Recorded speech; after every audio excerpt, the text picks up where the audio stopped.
Hello everyone, welcome to the Manu Law classes in the session of daily news analysis. Today is 15th of October 2024 and I am Naresh Sharma going to discuss with you the current affairs of the day and I am going to discuss with you an important topic और ये topic है आपका literature का Nobel prize, है ना। और उससे पहले we are going to have some questions based on the previous day session. So सबसे पहले हम देख लेते हैं जल्दी से लेट्स रिवाइज में कि what is the title of the report released by the fair work India ratings in 2024। ये अभी एक रिपोर्ट आई थी और इस रिपोर्ट का हमको यहाँ पे टाइटल देखना है, जिस टाइटल के नाम से ये रिपोर्ट आई थी। तो देखो उसका टाइटल है complete fair work India ratings 2024 labour standards in the platform economy. It means ये जो रिपोर्ट थी ये प्लेटफॉर्म इकोनॉमी पर बेस्ड थी, लाइक जोमेटो है, स्विगी है, ऐसे बहुत सारे प्लेटफॉर्म्स हैं जहां पर वर्कर्स का और जो मींस कंपनीज होती है उनका कोलैबोरेशन होता है एक प्लेटफॉर्म पर और फिर दोनों ही काम करते हैं। और जहाँ पे आप सबको पता होगा, हमने लास्ट टाइम भी डिस्कस किया था कि गिग वर्कर का एक इकोनॉमी में सिस्टम डेवलप हो गया है काफी टाइम से। Who conducted the 6th consecutive annual study on labor standards in the platform economy। ये जो अभी रिपोर्ट आई है कि labour standards in the platform economy, इस स्टडी को किसने कंप्लीट किया है, मींस जिसने इसको पब्लिश किया है, जिसने इस पर सर्वे किया, रिसर्च किया, R&D किया, so that is fair work India team और उसके साथ में है ऑक्सफोर्ड यूनिवर्सिटी। सो इन्होंने मिलकर के ये इस स्टडी को कंप्लीट किया है और यहीं से ये रिपोर्ट हमारे पास में आई है। नेक्स्ट क्वेश्चन है what is the expected size of the gig workforce in India by 2029-30। Means आने वाले 29-30 तक ये जो हमारे यहाँ गिग वर्कर्स हैं उनका नंबर्स बहुत तेजी से इंक्रीज होने वाला है। It will be there will be exponential growth और वो हो जाएगा हमारे पास में 23.5 मिलियन वर्कर्स। मींस ये वो वर्कर्स होंगे जिनको कहीं से कोई परमानेंट सैलरी का सिस्टम नहीं होगा और they will not be counted as employ of any organisation but they will be working for any particular organisation and they will get the payment in terms of and in lieu of the work what they have done। What accelerated the trend of gig workers during 2020 COVID-19 pandemic. So अगर हम बात करें कोविड-19 का जो pandemic का time रहा है कि उसमें क्या जो रीजंस रहे जिसकी वजह से जो गिग वर्कर्स हैं उनका नंबर्स एक्सपोनेंशियली ग्रो किया। सो the basic reason was rise of technology and internet because there are multiple works जिनके लिए आपको फिजिकली किसी ऑफिस में बैठने की रिक्वायरमेंट नहीं होती, जैसे कंटेंट डेवलपमेंट के वर्क्स हो गए, AI रिलेटेड वर्क हो गए, सॉफ्टवेयर डेवलपमेंट के वर्क हो गए, ऐसे बहुत सारे वर्क्स हैं। और जब से टेक्नोलॉजी और इंटरनेट का डेवलपमेंट हुआ, इसकी ग्रोथ हुई, तब से बहुत सारे वर्क हैं वो जो है उनके लिए किसी व्यक्ति को किसी ऑफिस में आने की रिक्वायरमेंट नहीं है और प्रोजेक्ट बेस्ड वहां पे वर्क्स में अलॉट हो जाते हैं। Freedom to work from anywhere, और जब ये आया तो इससे लोगों को मिली फ्रीडम। नेक्स्ट है हमारे पास में delivery of necessities to home bound consumers. Means अब ऐसे बहुत सारे कंज्यूमर्स हैं जो अपने घर को नहीं छोड़ सकते, ऐसे बहुत सारे वर्कर्स हैं वो अपने घर को छोड़ के कहीं दूर नहीं जा सकते। There can be multiple reasons, but उनके पास जब टेक्नोलॉजी है, मशीनरी है, तो उसके बेसिस पर वो कहीं भी बैठ करके वर्क कर सकते हैं। सो इसकी वजह से क्या हुआ, ग्रोथ हुई ऐसी इंडस्ट्री में जिसमें गिग वर्कर्स का जो नंबर है वो एक्सपोनेंशियली ग्रो कर गया। अब हम चलते हैं आज के करंट अफेयर के एक इंपॉर्टेंट टॉपिक पर, और टॉपिक है हमारा the Nobel prize in literature 2024। अभी रिसेंटली 2024 में नोबेल प्राइज जो है लिटरेचर के उनका अनाउंसमेंट हुआ है, इनको अवार्ड मिले हैं। अब ये नोबेल प्राइज केवल लिटरेचर में नहीं, मल्टीपल सेगमेंट्स में मिला है। आज मैं यहाँ पर नोबेल प्राइज इन लिटरेचर को डिस्कस करूंगा, बाकी आने वाले अपकमिंग लेक्चर्स में नोबेल प्राइज के बेसिक से लेकर के और करंट तक, जिसमें इंडिया में ऐसे कौन कौन से लोग हैं जिनको नोबेल प्राइज मिल चुका है, या इंडिया के जो है इंडिया को सेंटर में रख करके, या वर्ल्ड में जो जब से नोबेल प्राइज बना मींस उसके क्या सिलेक्शन के क्राइटेरिया हैं, किसको मिलता है। ऐसे बहुत सारे क्वेश्चंस जो डिफरेंट एग्जामिनेशंस में पूछे जाते हैं, तो उन सबको मैं आने वाले नेक्स्ट वीडियोस में कवर करूंगा।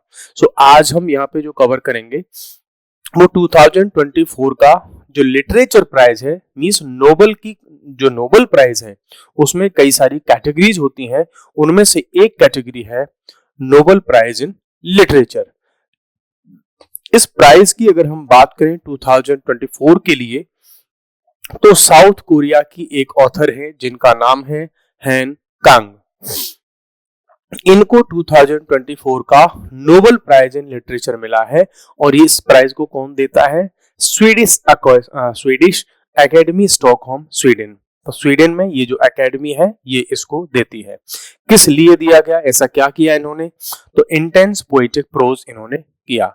मींस इनकी जो राइटिंग स्टाइल है वो कुछ ऐसी है कि पास्ट में जो कुछ भी ह्यूमन हिस्ट्री में ट्रॉमा रहा उसको उस तरीके से इन्होंने जो है प्रेजेंट किया कि लोगों को ये दिख जाए कि हाँ देखो वो ट्रॉमा कैसा रहा होगा। मींस वर्ड के थ्रू इन्होंने उन फीलिंग्स को, उन इमोशंस को अपनी पोइट्स मींस में, अपनी बुक्स में, अपने नोवेल्स में इन्होंने शो किया।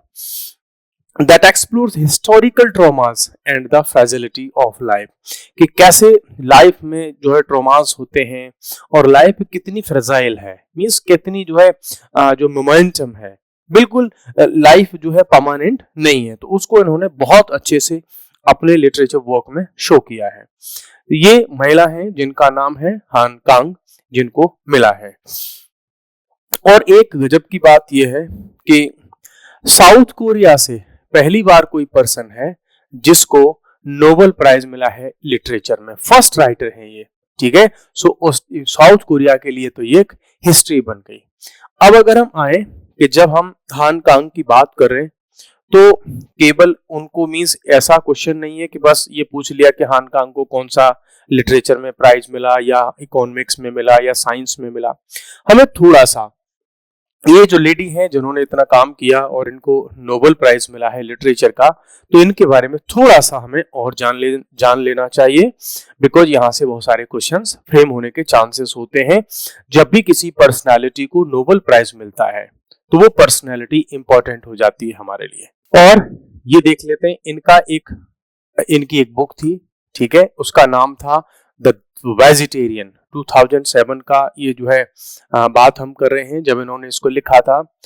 It was her breakthrough Nobel. ये ऐसा नोबल था जिसने पूरे वर्ल्ड में काफी नेम जो है इसका हुआ था, इसको बहुत ज्यादा फेम मिली थी। फिर इसी नोबल को इंग्लिश में ट्रांसलेट किया था देबरा स्मिथ ने 2015 में, और फिर इसी नोबल को मिला था, सॉरी इसी बुक को, इनके नोबल को मिला था मान बुकर इंटरनेशनल प्राइज। मींस ये प्राइज भी इनको मिल चुका है पहले ही, और ये लिटरेचर की दुनिया में जो मैन बुकर इंटरनेशनल प्राइज है ये बहुत ही फेमस है। तो इनकी बुक के लिए पहले मिल चुका है। इनकी बुक नोवेल का नाम है द वेजिटेरियन, ठीक है, ये इनकी बुक का नेम है। अगर हम बात करें कि इंटरनेशनल ये जो मैन बुकर प्राइज है, बिकॉज यहाँ से भी कई बार क्वेश्चंस आए हैं, तो इंटरनेशनल बुकर प्राइज की अगर हम बात करें तो इसको 2005 में स्टैब्लिश किया गया था, और ये किसी एक बुक को दिया जाता है जो कि फिक्शन होती है और उसको इंग्लिश में ट्रांसलेट किया गया हो। मींस जो बुक होगी उसका ट्रांसलेशन इंग्लिश में हुआ हो, सिंगल बुक हो और वो फिक्शन हो, और मींस इंग्लिश में ट्रांसलेशन। अच्छा, उसका जो पब्लिश है, जो उसका पब्लिकेशन है, वो पब्लिश होनी चाहिए या तो यूनाइटेड किंगडम में या आयरलैंड में, दोनों में से कहीं भी अगर वो पब्लिश हुई है तो इट मींस इसमें उन्हीं लैंग्वेजेस, मींस केवल इंग्लिश लैंग्वेज की बुक को ही ये प्राइज मिलता है, भले ही वो ट्रांसलेट होकर के इंग्लिश में आई हो। और यूके और आपका आयरलैंड, वहां पर ही बस इसको कंसिडर किया जाता है। इनकी एक बुक और थी ह्यूमन एक्ट्स, हान कांग की, ठीक है, जिसने जो ग्वांगजू मैसेकर हुआ था साउथ कोरिया में, कि साउथ कोरिया की मिलिट्री ने वहां के स्टूडेंट्स पर टैंक्स चला दिए थे, उनको बहुत मींस मैसेकर हुआ था, लार्ज स्केल पर उनकी किलिंग्स हुई थी। तो ये भी इन्होंने इस इश्यू पर भी इन्होंने अपनी बुक लिखी थी। सो ये इसीलिए जानी जाती हैं कि इनकी जो राइटिंग स्टाइल है इट्स वेरी यूनिक, और उन इमोशंस को, उस ट्रॉमा को ये अपने वर्ड्स के थ्रू रिप्रेजेंट कर देती हैं। Now I have some points, जो पॉइंट आपके एग्जाम के लिए काफी इंपॉर्टेंट है, because here we are talking about Nobel prize in literature, so we should also have some points or some facts regarding the person who got the first time the Nobel Prize in Literature from India. So इस person की अगर हम बात करें तो रविंद्रनाथ टैगोर, आप जानते होंगे ये वही रविंद्रनाथ हैं जिन्होंने हमारे लिए लिखा था जन गण मन, इंडिया का जो नेशनल एंथम है, प्लस इन्होंने ही लिखा था बांग्लादेश का भी नेशनल एंथम, इन्होंने ही लिखा था। ठीक है, वो शायद है आमार सोनार बांग्ला, है ना, ये भी इन्होंने ही लिखा था रविंद्रनाथ टैगोर ने। इनको नोबेल प्राइज मिला था 1913 में, और ये काफी फेमस है, डिफरेंट एग्जाम्स में इतनी बार रिपीट हो चुका है ये क्वेश्चन कि आपको पता होना चाहिए। इनकी उस समय एक बुक आई थी जिसका नाम था गीतांजलि, और गीतांजलि के लिए इनको मिला था जो है नोबेल प्राइज इन लिटरेचर 1913 के लिए। ठीक है, अब हम बात कर लेते हैं रविंद्रनाथ टैगोर की एक दो पॉइंट की जो काफी आपके लिए इंपॉर्टेंट हो जाते हैं कि इन्होंने और कौन कौन सी बुक लिखी थी। एक तो लिखा था उन्होंने मानसी, एक गीतांजलि जो भी आपको बताई है, एक थी इनकी साधना द रियलाइजेशन ऑफ लाइफ।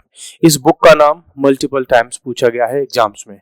एक और इनकी थी जिसका नाम था चित्रा अ प्ले इन वन एक्ट, ये भी इन्हीं की लिटरेरी जो है, इनका एक जो है लिटरेचर में वर्क था।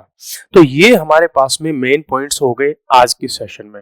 अब देखो यहाँ से आगे की जो सेशन आएंगे उनमें अब हमें जो है नोबेल प्राइज के रिगार्डिंग में जितने भी बेसिक पॉइंट्स हैं उसकी हिस्ट्री से लेकर के और आज तक उन सबको मैं एक एक करके डिस्कस करूंगा।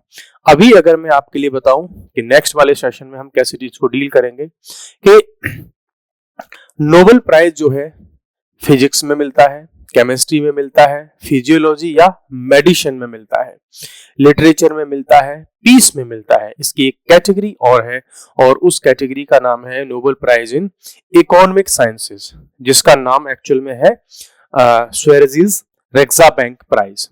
इट मींस अभी हमारे पास में इसको अगर हम काउंट कर लेते हैं तो 6 कैटेगरीज में नोबेल प्राइज मिलते हैं। तो मैं आने वाले सेगमेंट्स में, आने वाले वीडियोस में, डीएनएस में मैं आपको एक एक करके इन सारे के सारे नोबेल प्राइजेस की इन कैटेगरीज को डिस्कस करूंगा, प्लस इंडिया के कौन कौन से लोग हैं जिनको नोबेल प्राइज मिला है डिफरेंट कैटेगरीज में, जो कि एग्जाम के लिए बहुत ही ज्यादा इंपॉर्टेंट होते हैं। कई बार ऐसा होता है कि हम बहुत सारी कहानी पढ़ लेते हैं किसी एक न्यूज के बारे में, लेकिन जो एग्जाम के लिए इंपॉर्टेंट जो इंफॉर्मेशन होती है हम उसी को मिस कर देते हैं। तो जब भी नोबेल प्राइज की बात आती है तो करंट में किसको नोबेल प्राइज मिला और किस कैटेगरी में मिला, ये जो कैटेगरी है वो पर्सन किस कंट्री का है, क्या उसका कंट्रीब्यूशन था, इंडिया में किन किन लोगों को वो प्राइज मिला, नोबेल प्राइज कौन सी कमेटी देती है, ऐसे बहुत सारे क्वेश्चंस हैं बेसिक से जो बनते हैं यहाँ से। तो आने वाले सेशन में मैं इन सारे टॉपिक्स को, इन क्वेश्चंस को कवर करूंगा। तो आज के लिए है गाइस इतना ही, कल फिर मिलते हैं नेक्स्ट सेशन में और नए टॉपिक के साथ में, दैट इज इसकी जो कैटेगरीज वगैरह हैं सबके साथ में। सो बाय बाय, टेक केयर।